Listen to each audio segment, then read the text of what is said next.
So I'm going to give just a little bit of background of sulfur and why is it important. And sulfur is an essential plant nutrient, just like nitrogen. Oh, I didn't see the room was so big.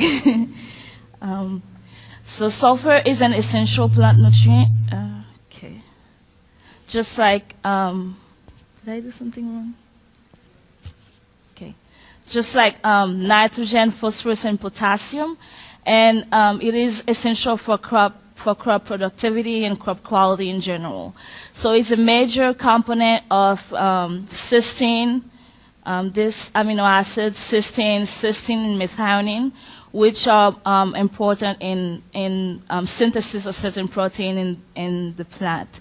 So when sulfur is deficient in a plant, what happens? The levels of this amino acid drop, and it inhibits the synthesis of protein and may result in bad quality in crops.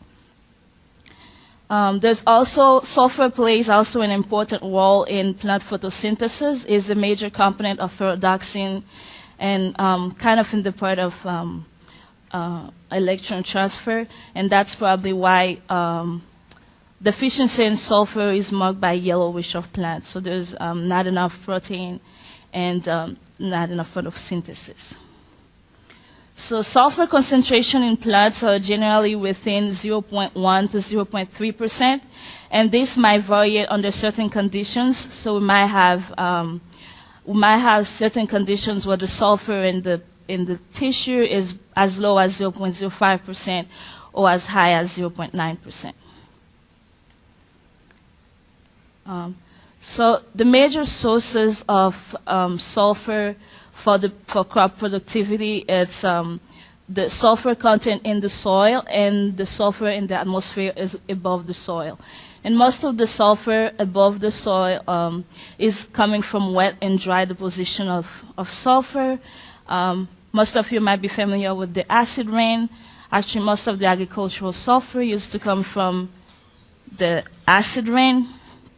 And because of environmental restriction, so the acid, we're not getting, the rain is not as acid as it used to be. So we're not getting that much sulfur from acid rain anymore. So as a consequence, the atmospheric sulfur had dropped from almost an 80%. This is a result from North Central Ohio for Worcester, and we had almost an 80% decline on atmospheric sulfur since the Clean Air Act Amendment adoption to 2016.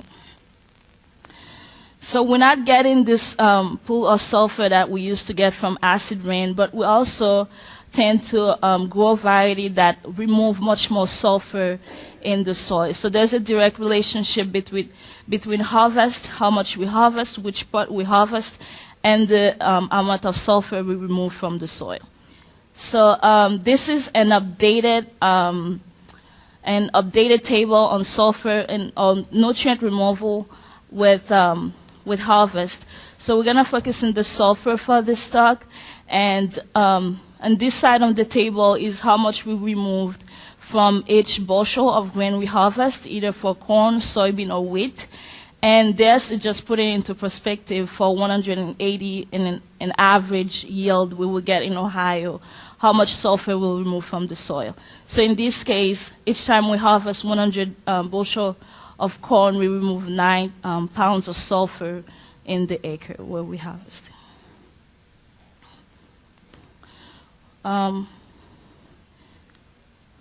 We also tend to use now a lot of fertilizer that contain less and less sulfur. So for instance, if we look at this yellow line, it's the single superphosphate that we used to use a lot more. So the use of single superphosphate have dropped from almost like 90% or a little bit more than 90%. It's being replaced by probably triple superphosphate that had a lot higher phosphate in it than the single superphosphate, and almost no sulfur. So what I'm trying to say here is like we're not putting a lot of fertilizer containing sulfur, we're removing a lot of sulfur, and this is creating some sort of imbalance. So we will think that with the input of sulfur we have that had reduced with the acid rain and the environmental regulation, and the crop removal of sulfur, so removing sulfur and we're not replacing enough sulfur, we'll expect to have some sort of sulfur deficiency, either now or in the near future. There is some report on sulfur deficiency around the world and how sulfur is limiting crop productivity or crop quality in general. So now, as a way to address sulfur deficiency, we apply fertilizer that contains sulfur. So some of the fertilizers used is either ammonium sulfate, gypsum, sometimes elemental sulfur, or manure. Especially in organic farming, we use a lot of manure, and that has a little bit of sulfur in it. But the way the plant absorbs sulfur is not really informs that when we apply manure, the sulfur in manure need to be mineralized, and it kind of creates some dependency on the activity and the pool of microorganisms that we have in the soil. So as one of the dry fertilizer used to address sulfur deficiency, gypsum is being more and more common because there's some soil physical benefits that are associated with the use of gypsum. It's very common in our area where farmers use gypsum to balance calcium and magnesium ratio, and there's some claimed benefits about the soil structure and water infiltration rate. So gypsum is being used a lot more. There is also a survey conducted in 2015 that looked at the benefits, the economic benefits of using gypsum, and they reported from the survey a $6 return on investment for every dollar you spend on gypsum in the long term. And this is basically for crops that have higher sulfur requirements, such as alfalfa. So now, if we think that we address the sulfur deficiency by adding sulfur, what do we expect to see? Once we address this issue, there will be a are we expected to see a higher sulfur in the tissue, in the soil, and how, like, what does that mean for us? Is there a response in yield for this higher sulfur? So we had those same question, and to answer this question on what's the effect of adding sulfur, we looked at several trials. In many counties, we had 48 trials in corn, 34 in soybean, 8 in wheat, and 10 in forage, for over 100 total trials looking at the response of sulfur in crop.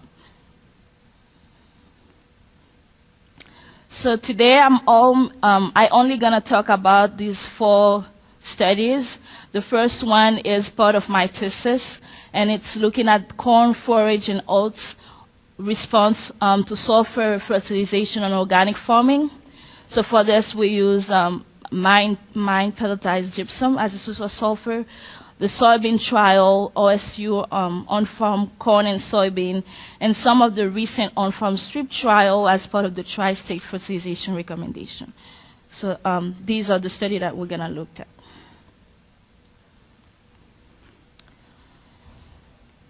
So the first study on the response of gypsum on organic farms, we had 28 trials in organic farms in 5 counties, Hort, Wayne, Holmes, and we had one site in Franklin County, which is an on-station in Waterman Farm. So all these sites had received, at some point they had received an application of manure, sometimes once, sometimes twice during the growing season.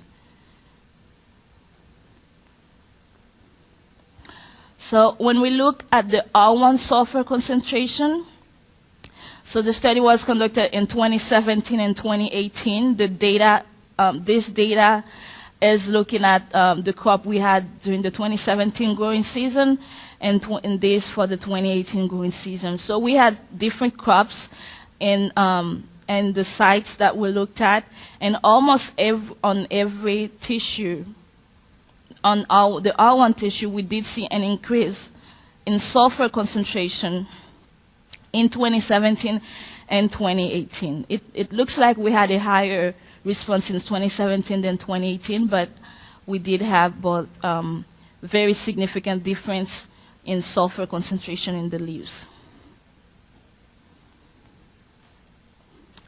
So when we looked at the yield that we had for the year 2017 and 2018, this is yield for corn grain where we had, on the sites we had corn grain. We did not see a significant increase in yield due to sulfur, and none of the sites where we had corn grain for grain had a significant effect.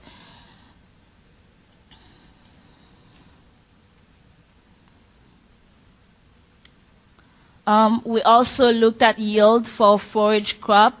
So the forage we had, the data representing is for 2017 and 2018 across several sites. And we looked at the forage, the average, it's the summation of 3 cuttings during the growing season. And again, there's no significant effect that the gypsum application at 1 ton per acre had a significant effect on yield, either for corn or for forage. The results were no different for yield in oats and corn silage. We're not presenting this data here, but we did not see a significant increase in yield for none of the crops. Okay. This is a previous study that we also conducted a couple years ago on soybean. It's an on-farm trials as well. And we conducted 9 in 2013 and 7 in 2014 for a total of 16 field trials.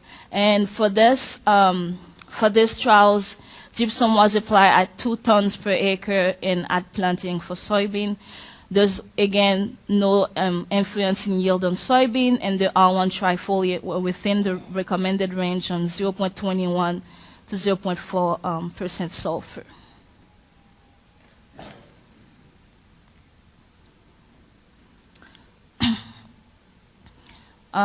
These are the results for the OSU on-farm trial that we conducted in 2015 and 2016. This first is for soybean yield, and this is corn yield. So this data is split by counties, and so this is one county, and this is one county. This is Wayne, and this is for Wood County. And this is the year 2015 and the year 2016 for the same crop. Again, we did not see an overwhelming response of sulfur, but we did see for one county out of the 3 that there was some significantly higher yield on the gypsum, or where we added sulfur in 2015. Again, the same site for corn in 2015 was responsive to sulfur in corn and soybean, both in 2015. We did not see the same response in 2016.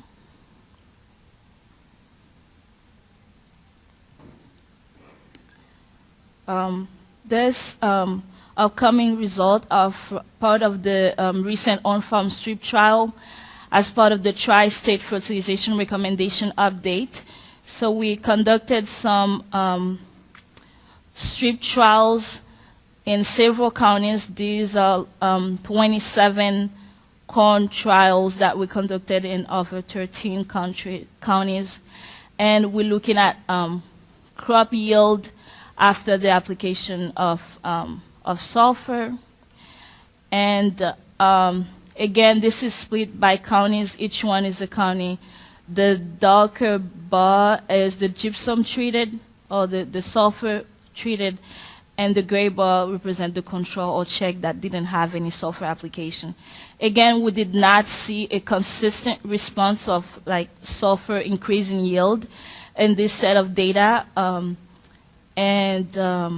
Actually, we had 3 sites where we had significant higher yield, but on this site, the control was actually better, and so on this side. So in 2 out of the 3 sites, control was actually better.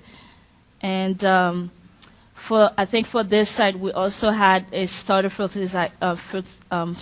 fertilization, sorry, with thiosol. I don't know if you want to comment on that.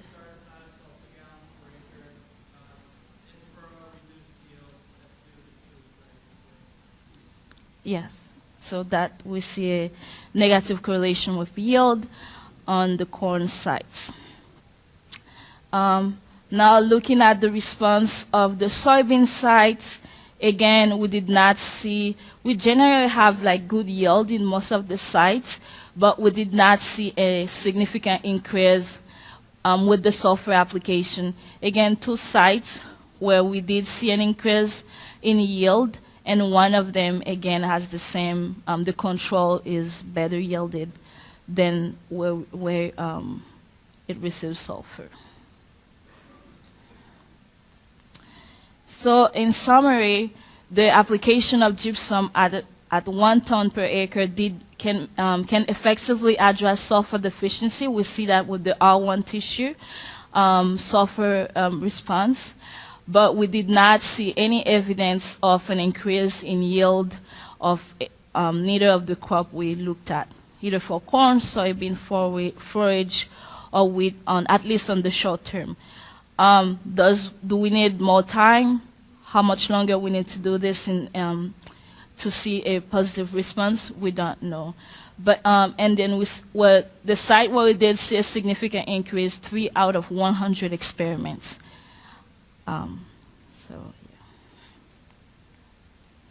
So now, just to understanding a little bit of the data I just presented, what can possibly influence the response we're getting from sulfur application? We understand that sulfur might be deficient, and we know the reason why it might be. So now we're applying sulfur. What should we expect? Why are we seeing something different from what we're expecting?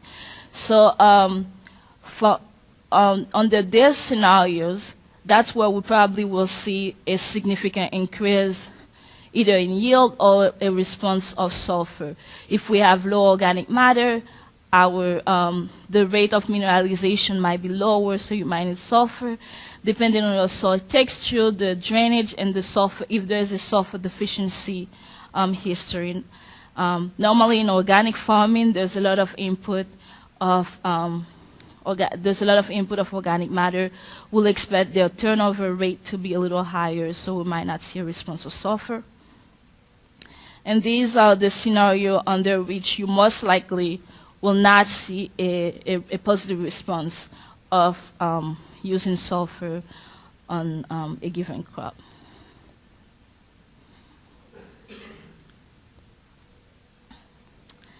And this was I wanted to talk a little bit about the soil test sulfur, and how accurate it is in predicting yield or the response you might get from sulfur. It's not a good predictor. The response varies quite a bit. We have, so there's not a positive correlation between soil sulfur. It varies. We have kind of about the same yield here at 14 ppm than we had here at 5 ppm. So we can't really use the soil test sulfur, and because sulfur has sometimes, under some conditions, what we're seeing may be a kind of like a spatial variation of the soil properties at the moment we took the samples. So that's why we can't really use soil sulfur to predict our sulfur deficiency. So current research is in need and on how we could improve the soil sulfur test in order to use it to predict either sulfur deficiency or a possible response to yield.